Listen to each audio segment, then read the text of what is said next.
Hi, so today we can make cheese scones, really basic. We make these in year 7.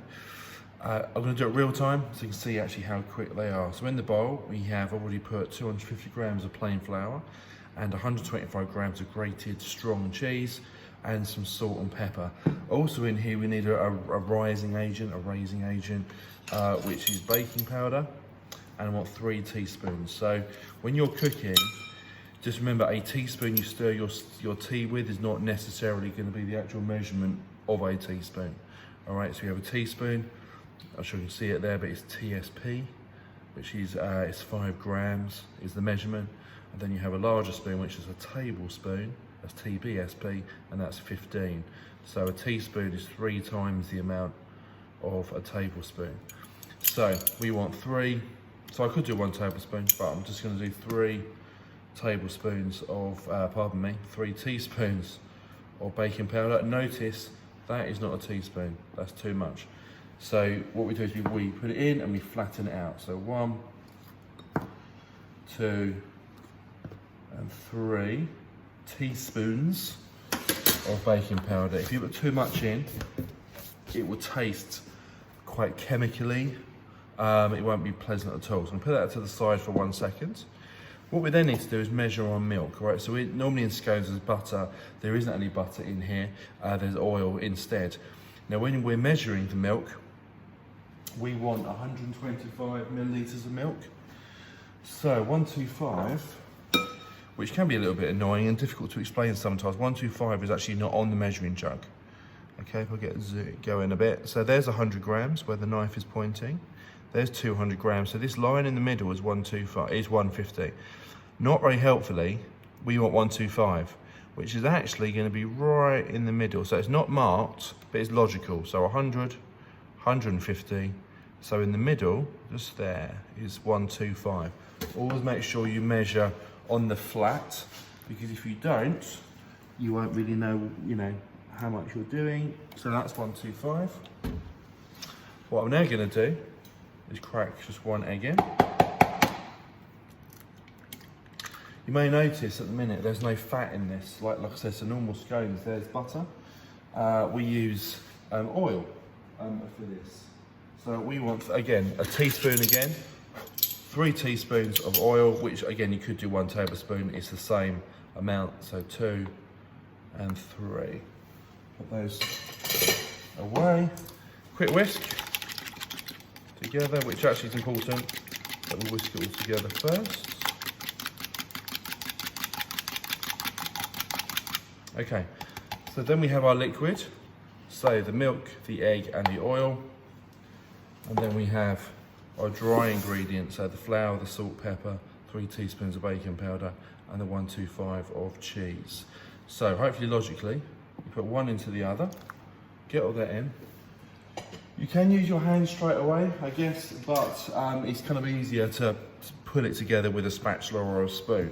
One key thing with any scone is don't mix it too much. You have to bring it together, obviously, but you don't want to keep on kneading it, because what will happen is it will become just too, it will become quite tough and won't be very pleasant to eat at all.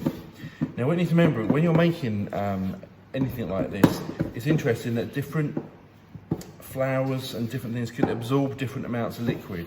So although we got the measurements, it will work, but you may need possibly a splash more milk. I've got a little bit left in there actually, which I want to put in.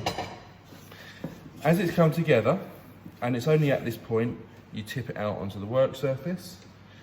Again, notice I'm just putting it together. I'm not kneading it. So at this point, I can squeeze it together, but literally to put it together, not to knead it.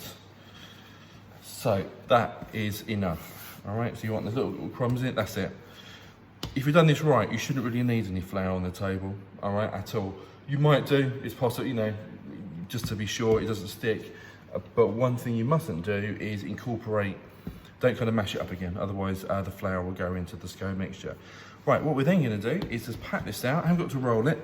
Just like the other scones that is on one of the videos, you want it fairly thick, about 3 centimetres thick. Okay, that's fine. Then we're gonna have a cutter. Now with the cutter, just decide what you want. You want fluted or whether you want plain, but keep to the same one. Don't kind of mix it and match it because you'll find that they might cook at slightly different sizes, rates. So keep to one. I'm just gonna do some big ones.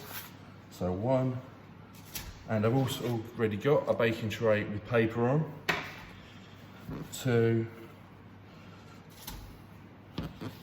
three. Right, now at this point, I did say that mash it up, but I'm not gonna waste these parts. So try and brush the flour off.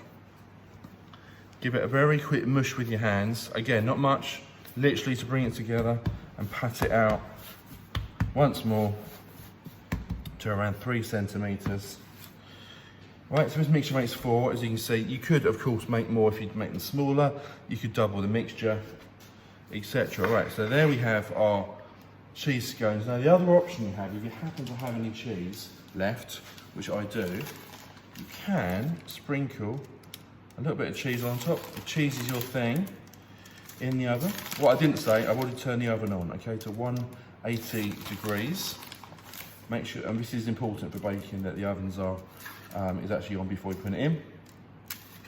And then we're going to put these in the oven, and these will take around 12 minutes. Okay, so see you in 12 minutes. These have come out. I'm actually after about 13 minutes. How do we know that they're done? All right, it's obviously brown on the top. We turn them upside down, has brown on the bottom, and also the sides. Need to make sure the sides are done. But actually, see how puffy they are. This is a really great recipe. Let's just put them on the plate so they look nice. Again, all about presentation. You eat with your eyes first. And they will be absolutely amazing with a little bit of butter. And there we go, there's cheese scones. So on the description, there will be a link to Google Docs that will actually have the recipe and the method as well. See you all soon.